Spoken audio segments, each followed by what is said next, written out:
We're now moving from panel to presentation, because one thing is that you know what you want to say, but the other thing is also how to promote your work.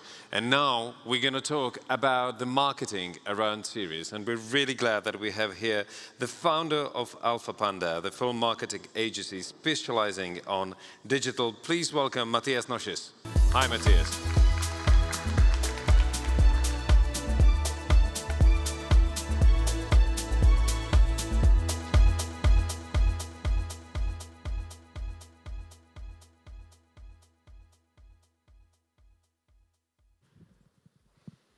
Hello, everyone. Great. So thanks for having me here. I'm really excited to be back in KVIFF. I haven't been here for quite a few years.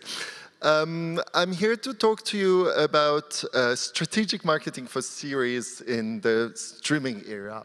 Maybe a few words about Alphapanda. So I founded Alphapanda almost 15 years ago. We're based in Berlin, but we have team members in Warsaw, Milan, and Geneva. We're a marketing agency. We work with both films, and recently we started working with series as well. And we specialize in social media, as you will see from quite a few examples that I have here. I mean, first of all, maybe I want to clarify a few things about what marketing is and marketing isn't. People always think that working in marketing for films and series is just a lot of fun, being on red carpets and being on set and doing a lot of fun things. It is also that, and I have to say it's also very rewarding to be able to be so much in contact with creatives, with filmmakers, with people working in the audiovisual sector, but it's also a lot of basically just normal work at the computer.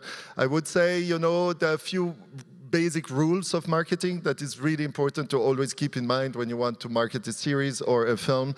You know, first of all, you are not the target audience. So, you know, we very often tend to analyze all kinds of marketing materials from our own point of view. Well, that's an error that we should not make. So marketing is not about making things that will appeal to us. It's marketing, making things that will appeal to others.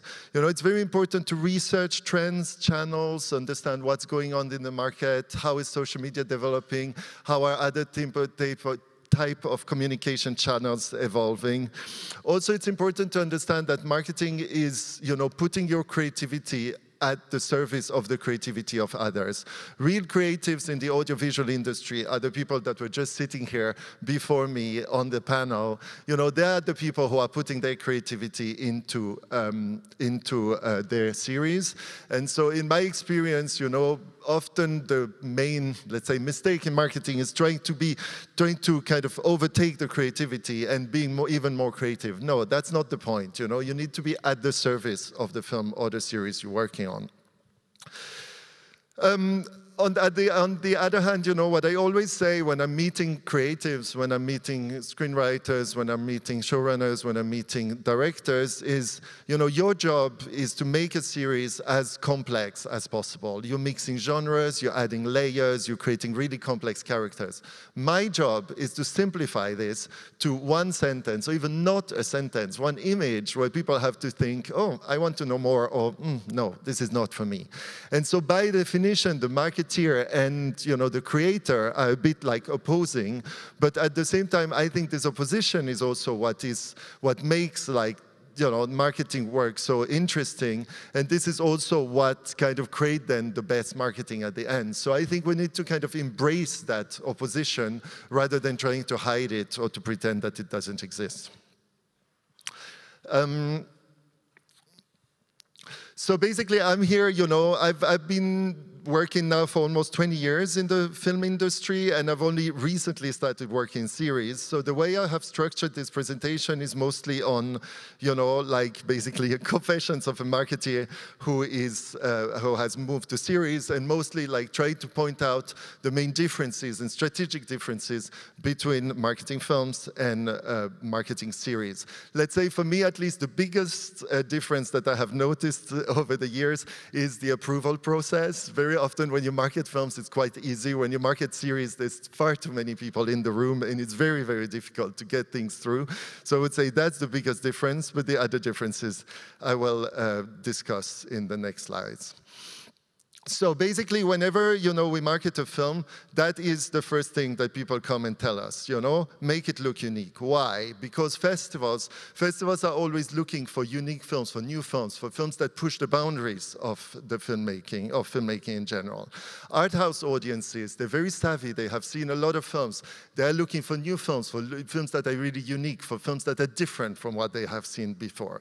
And also because directors play a very important role in marketing, and so that means, directors are always convinced that their film is very unique. So that means that when we're marketing, films, for example, this was a pitch deck that we created for The Village Next to Paradise, a film that premiered last year in Cannes. When we were creating the pitch deck for this film, the idea was to, try to make it very unique, highlighting the fact that it's happening in Somalia, because there are very few, if no, films that were kind of made in Somalia. So, we're really trying to highlight all the unique elements of the film. When we're creating a poster for this film called Always, we also trying to create something very unique, very poetic. We're putting sky, on the ground of this place where it is. We're creating a black and white poster, which is also something that is considered very risky in terms of marketing. But we're really trying to create something that is very unique. When we're creating this social media video for the film Woman Off, we're highlighting the fact that the film is happening over 50 years. It's spanning over 50 years. That is what's making this film very unique. Oh, there should be music here.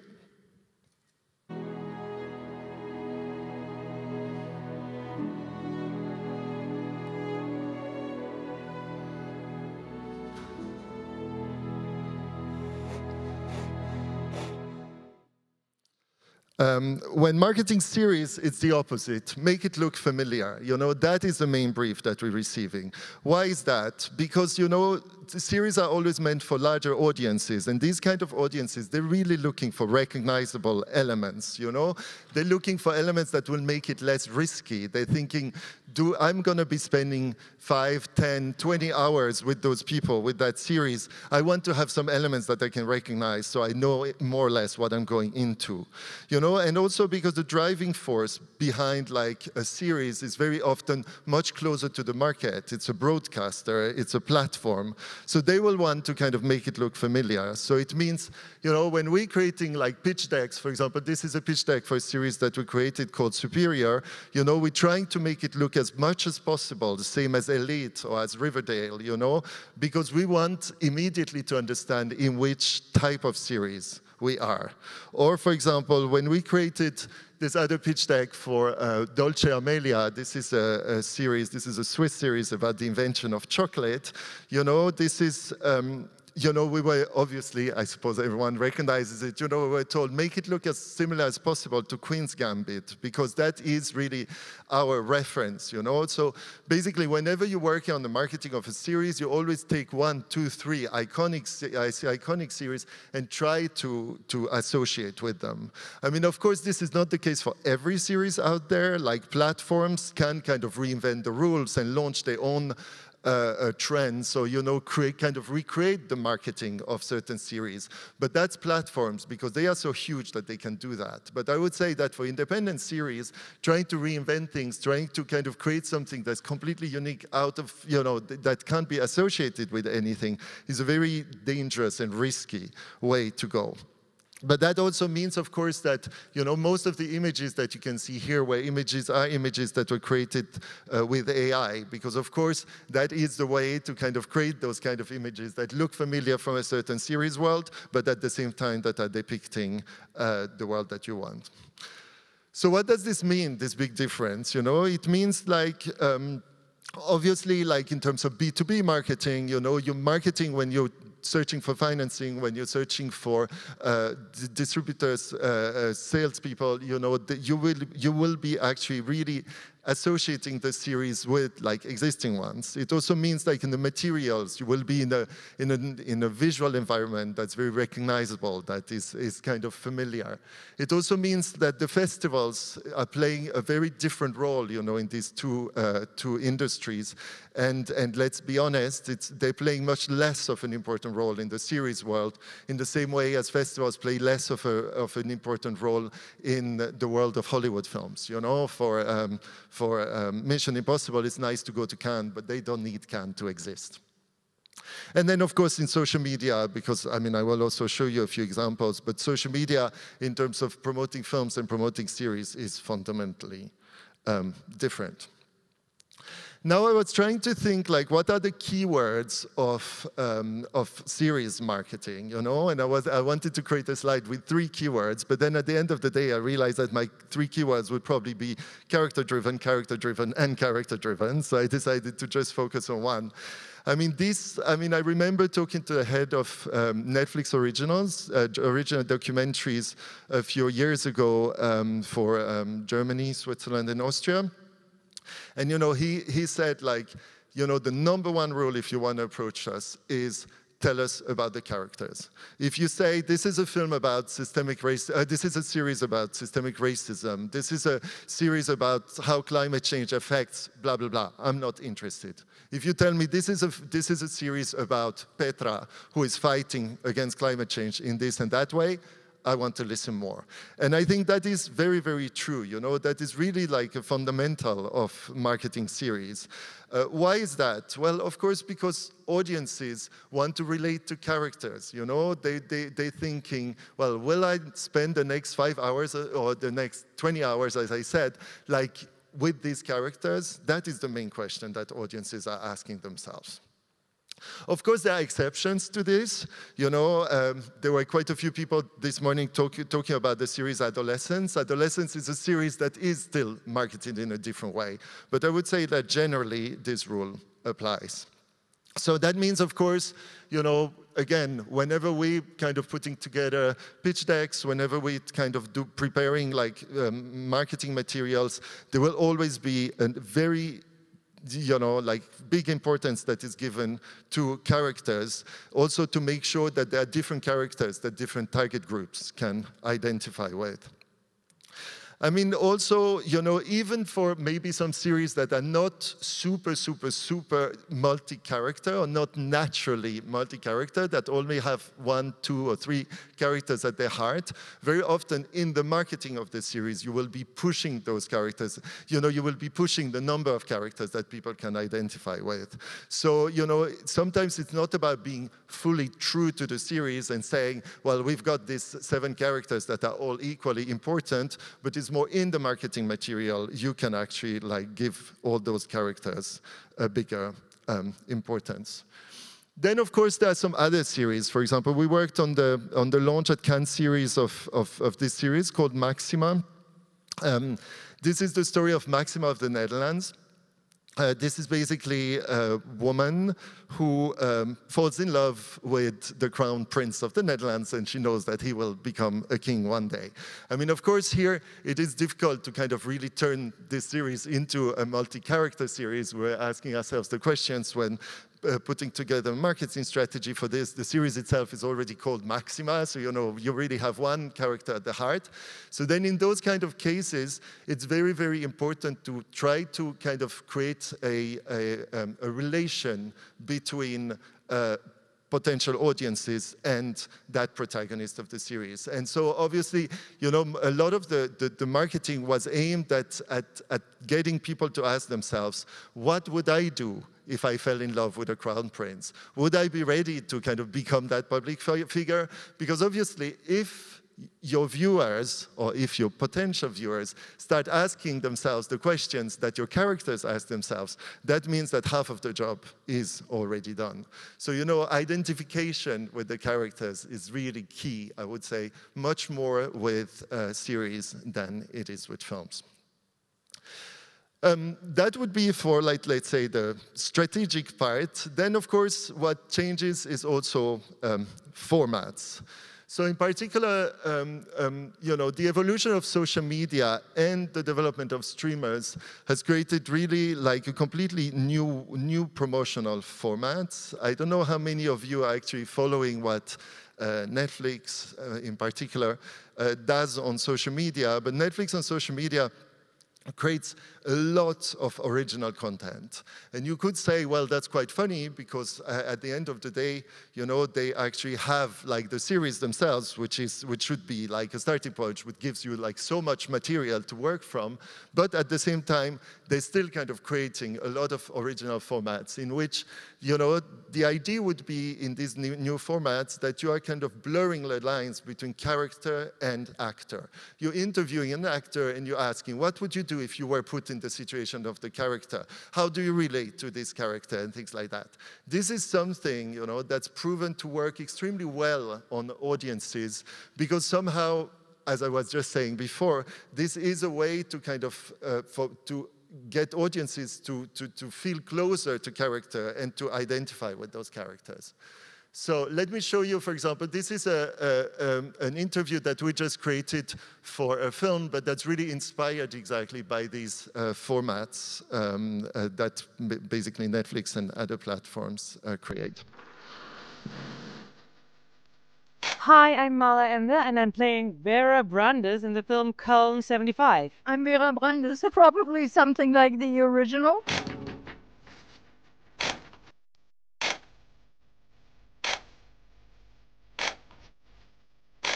Boring. Boring. Boring. I love it. I don't have any by nature, so I've never had a problem. I can, but fabulous. Magic. Inspiring. Köln 75.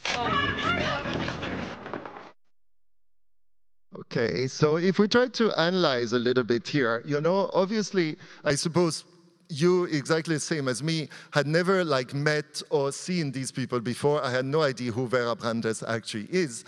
But then at the same time, so why would I really care why, you know, what she thinks about underarm hair, for example? But what happens is, why do we still kind of find such a video nice and why do we relate it to? Because basically what we see is that these people are very human and the people like who are behind the series or behind the film are actually very human. And so we feel like we're relating to them. And basically, by asking them all the questions that are like topics in the film or in the series, we are kind of making these topics the topics of the viewers, and they are asking themselves the same questions. And so this is why these kind of formats work. But you know, if you think about it, it's a bit illogical to do that. But at the end of the day, whether it's logical or not, I suppose that's what's cool with marketing, is that we're more talking about human psychology than anything else. You know, if it works, it works. Another type of format is also this one, where you basically ask, this is one in German, so the volume is intentionally quite low, so I can talk over it. So basically, this is a format in which, you know, we kind of asking people who is more likely to do this or who is more likely to do that, and then they have to point at each other and tell. So this is like, who is more likely to break the rules? Who is more likely to write a song? Who is more likely to get a tattoo?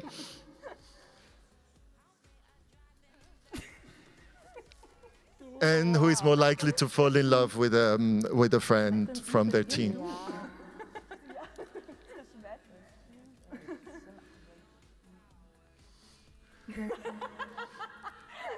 So, you know, and again, this type of format, it's exactly the same again. It's just like, basically, it is a way to introduce the topics, the themes of the series in just, you know, a funny and very relaxed way. And I would say that today this has pretty much become the standard if you want to market series. So I would say that it's very important to also kind of plan these kind of, you know, the creation of these kind of materials within, you know, the shooting of the series itself, because otherwise you will probably need to create all these things afterwards, which will actually probably just cost more money. Oh, sorry. So So then there is also one big difference between big screen and small screen, and it's the aesthetic, you know? Basically, what you're asking people, you know, what you're asking audiences when you're promoting a film, or what you're asking audiences when you're promoting a series is very different in terms of engagement. If you're promoting a film, you're asking people to actually go out of home, spend money, spend some time in a cinema, possibly get a babysitter to take care of the kids, you know, and hopefully afterwards eat a pizza and come home. So, you know, you're asking a whole evening of commitment. Of course, like what you're doing in when you do that with series is not at all the same, because this will be watched from home, and, you know, the money element is not in the same way immediately spent. The money is spent at the beginning of the month. So, so that is really, in marketing terms, obviously what we call the audience journey. And so, considering that audience journey, it also means that, you know, what you need to promise the audience is quite different. And, you know, what I would say is, when you market a film, you need to kind of promise something that will be visible on the big screen, and therefore you need to give aesthetics that are very, very big screen aesthetics. This is, for example, a social media video that we created for an Austrian documentary a few years ago.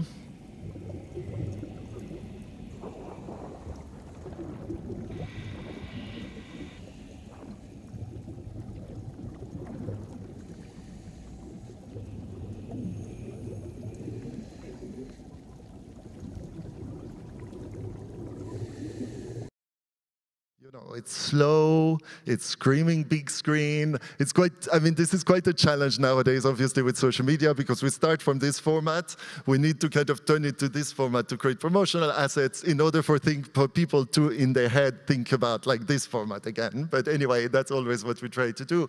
And, you know, this is taking time. This is really suggesting something that you want to see on a big screen. At the same time, you know, if this is like a visual that we created for a series that we were working on a few months ago.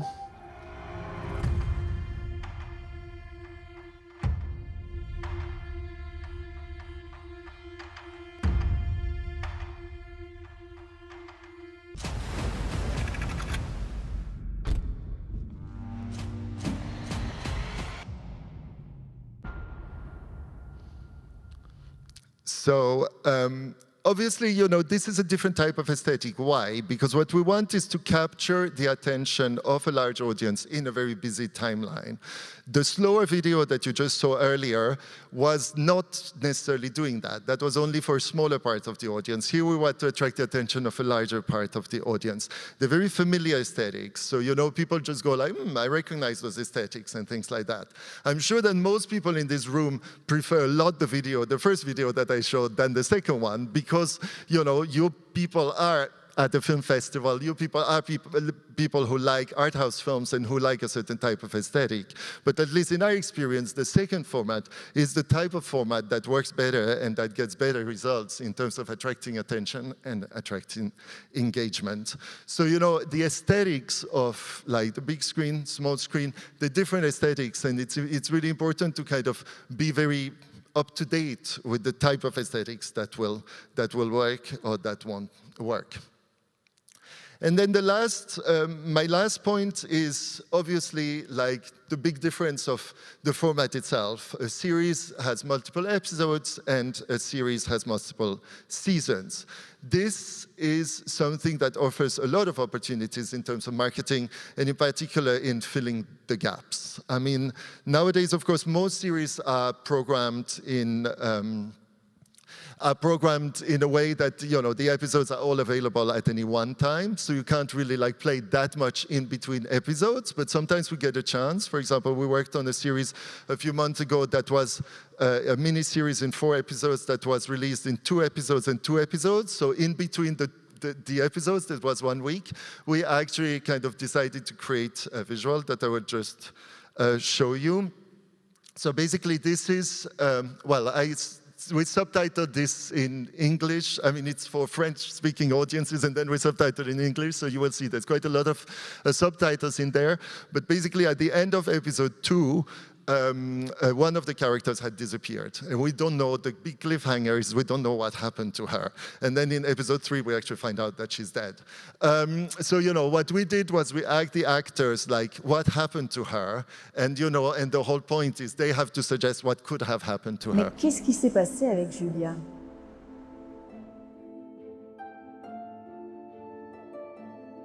Where is Julia? Well, I don't know. Maybe she left the ship in Bahamas. Il se peut que Julia ait décidé de continuer sa croisière et a découvert en fait un homme sur le bateau. Well, I don't know. Nobody knows. Et on comprendra par la suite qu'elle m'a trompé. Be ready for anything. Et que en fait tout ça n'était qu'une mise en scène et qu'elle est gérante d'un trafic d'armes depuis le début. Eh ben, je vous invite à suivre sur RTS cette série en haute mer et j'espère qu'elle vous plaira. I mean, this is one example, but of course, like the possibilities of things to do between series is like 10 times more, because there you can really like grab the attention and create that kind of connection in between the series. And this is something that is fundamental in the marketing of series, and that should always be anticipated from the start when thinking about the strategy. What will we do in between series? How will we grab the attention? How will we keep the attention from one season to the next? Well, that's it from my side. Thank you very much, and see you later.